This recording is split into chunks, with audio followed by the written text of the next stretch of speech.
Bienvenue dans le podcast Au cœur des émotions. Je suis Virginie de Douce Essence, coach et formatrice en développement personnel et dans l'entrepreneuriat depuis 5 ans. Autant vous dire que le tsunami émotionnel, les montagnes russes, je connais bien.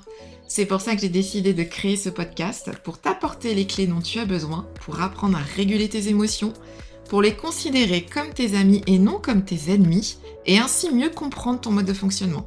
Si tu recherches des astuces pour mieux comprendre et apprivoiser tes émotions, tu es au bon endroit. Alors installe-toi confortablement et profite de ce moment rien que pour toi. Hello, je suis ravie de vous retrouver pour ce nouvel épisode où on va parler d'un sujet qui touche beaucoup de monde, souvent sans qu'on s'en rende compte, les pièges du perfectionnisme. Et oui, cette fameuse phrase où on n'a jamais assez, c'est quelque chose que j'entends très souvent dans mes accompagnements. Et c'était important pour moi de vous faire cet épisode puisque c'est les retours que j'ai eus suite à des sondages, une conférence aussi que j'ai animée, où le perfectionniste est vraiment revenu très souvent. Donc pourquoi vouloir bien faire peut parfois nous épuiser, nous stresser et nous empêcher de savourer nos actions, nos projets, les réussites, tout ce qu'on met en place. Donc le but vraiment de cet épisode, c'est de vous sensibiliser vraiment par rapport au fonctionnement, aux différents schémas du profil du perfectionniste et de vous amener à une prise de conscience. Donc il faut savoir qu'il n'y a pas de solution miracle, mais c'est vraiment une invitation à observer votre propre fonctionnement. Donc ce que j'ai déjà envie de vous demander, c'est prenez un petit temps de réfléchir à cette question. Est-ce que vous avez parfois cette impression de ne jamais faire assez ? J'en ai pas fait assez, c'est pas suffisant. Vous arrivez à la fin de la journée et vous êtes plutôt pas très bienveillant avec vous-même en vous disant ce que j'ai fait c'est pas suffisant, j'en ai pas fait assez.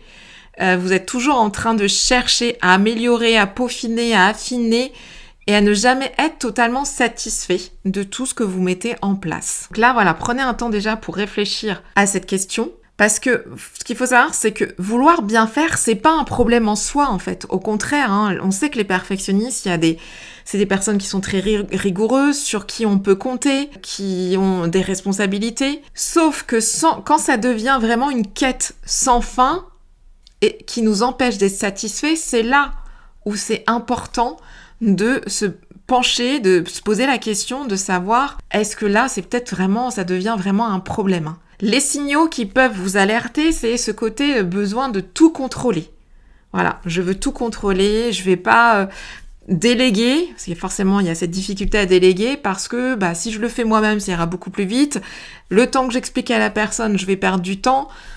Autant que je le fasse moi-même. Donc il y a un peu ce côté aussi assez speed, c'est tempérament où on veut faire assez rapidement, puisque comme je sais comment faire, je vais bien le faire, donc je préfère tout contrôler et faire moi-même. Et ce qui engendre forcément une sensation d'épuisement, puisque il y a aussi un peu cette question, je ne peux compter que sur moi-même, donc au niveau du poids des responsabilités, ça pèse sur les épaules, puisque je veux tout gérer à mon niveau, donc je délègue pas.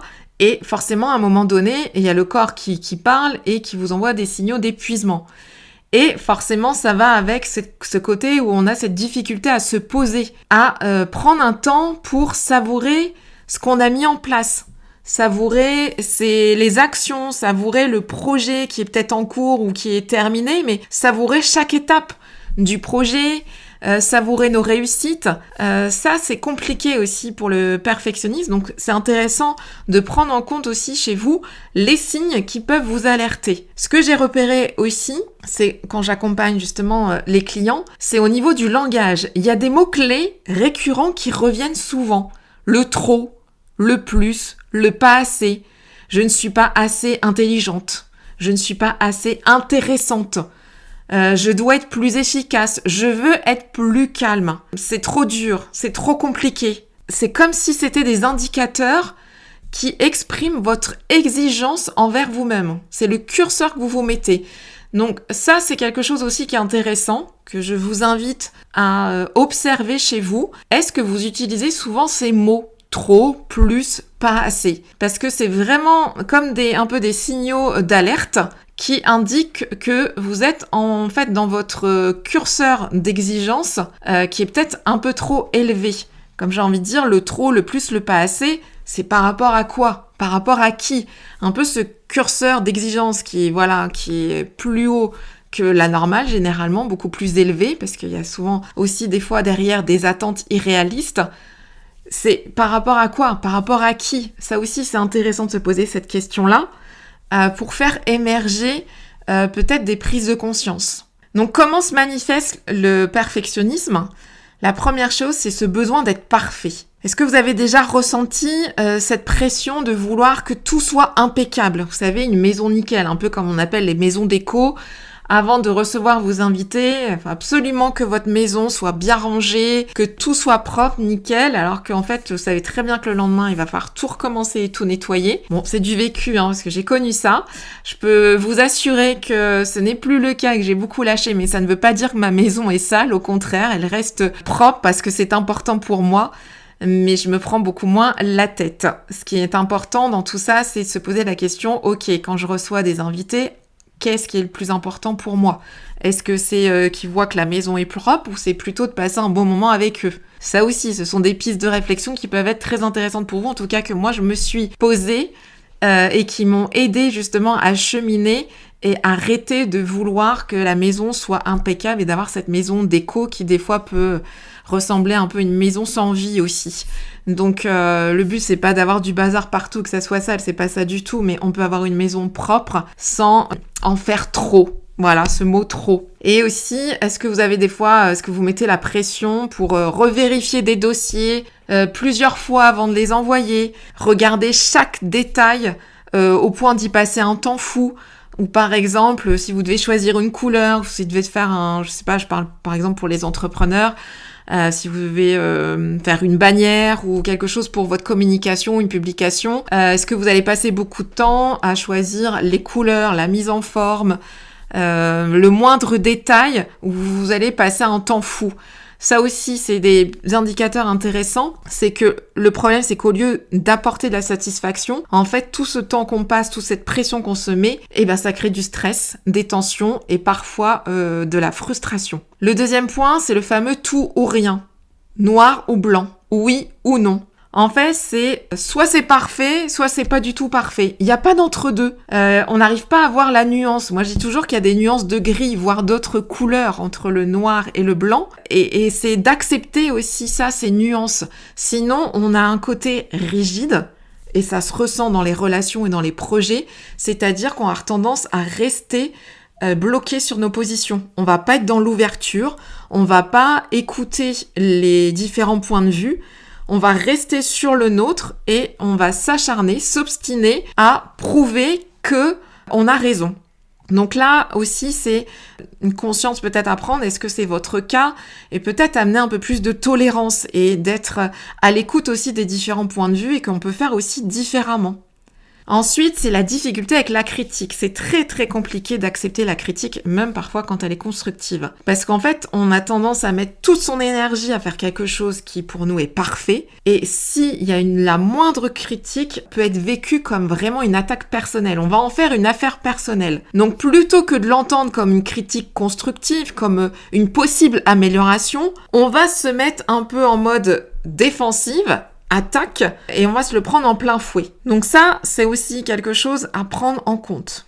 Ensuite, on a l'auto-sabotage, et forcément, ça amène à la dévalorisation. Donc ça, c'est l'autre piège du perfectionnisme, c'est le fait de minimiser ses actions, son investissement, ses réussites, ses succès, ses projets, tout ce qu'on met en place, on minimise. Donc même quand on réussit, on trouve toujours quelque chose à améliorer. Le fameux petit détail que les autres ne vont pas voir, mais que nous, on va voir. Et donc, on va chaque fois pointer du doigt ce qui manque, plutôt que tout ce qui va bien, tout ce qu'on a réussi à mettre en place. Donc, on prend pas le temps de savourer, on passe directement à l'étape suivante. Bon, ça c'est fait, allez hop, on y va. La satisfaction, elle est toujours repoussée à plus tard. J'ai eu le cas aussi d'un retour d'expérience d'une cliente qui me disait, je me suis lancée dans le défi de faire 100 km de marche. Je l'ai fait, je l'ai fait. Et là, je lui dis, mais voilà, je l'ai fait. Mais je lui dis, mais c'est incroyable. De marcher 100 km, tout le monde n'est pas capable de le faire.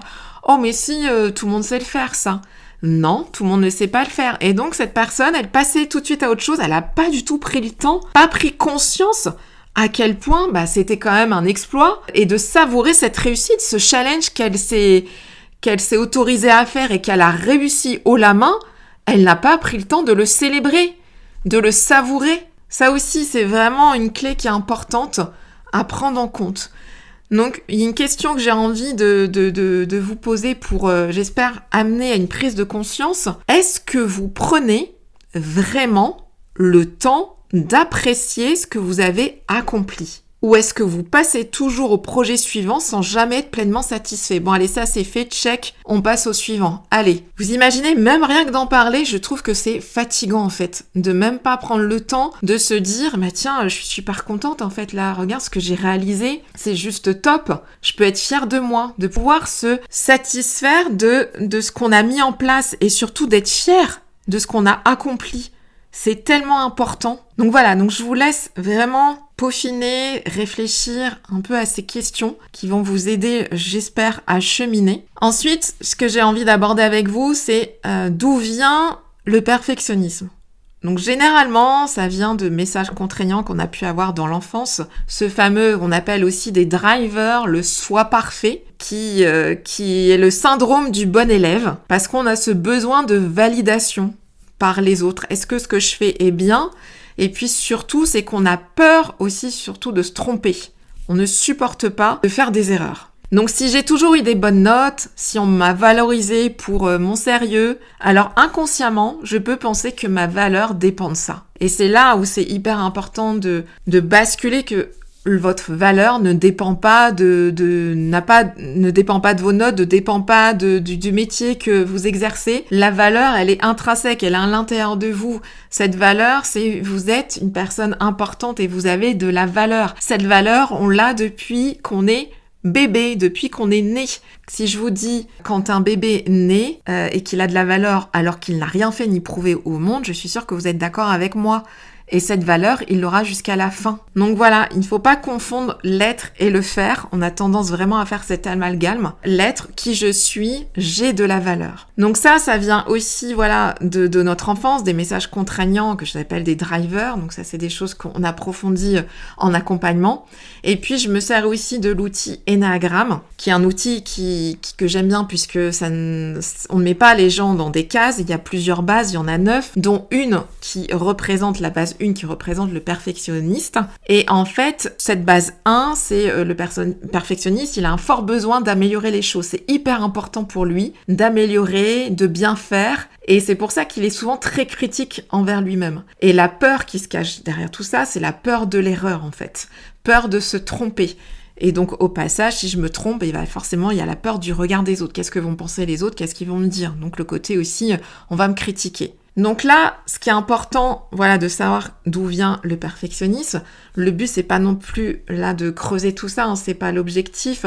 C'est vraiment de vous amener des prises de conscience. Et moi, j'ai envie de vous amener vers plutôt ce qu'on appelle l'optimalisme, en fait. L'optimalisme, c'est pas de dire stop au perfectionnisme, parce qu'il y a du bon dans le perfectionniste, mais c'est plutôt d'apprendre à apprivoiser pour plus qu'il devienne un frein pour vous. Donc, passer du perfectionnisme à l'optimalisme, ça veut dire quoi? Ça veut dire que j'accepte et que j'ai le droit de me tromper. J'ai le droit de faire des erreurs. C'est ok, je fais une erreur, je prends du recul, je fais un pas de côté. Qu'est-ce que j'ai besoin de modifier? Qu'est-ce que j'ai besoin d'améliorer pour pas que ça se reproduise? Comment je peux faire différemment? Et donc là, j'apprends, je tire des conclusions de mes apprentissages. J'en tire des leçons. Ensuite, je peux me focaliser sur ce que j'ai bien fait. Ça, c'est important aussi. Qu'est-ce que j'ai mis en place et qui a fonctionné? Je peux apprendre de mes erreurs au lieu de m'auto-flageller. J'accueille les remarques, les critiques, ou alors je les laisse glisser. J'arrête d'en faire une affaire personnelle. À Toltec, je ne fais pas de supposition, je ne fais pas une affaire personnelle.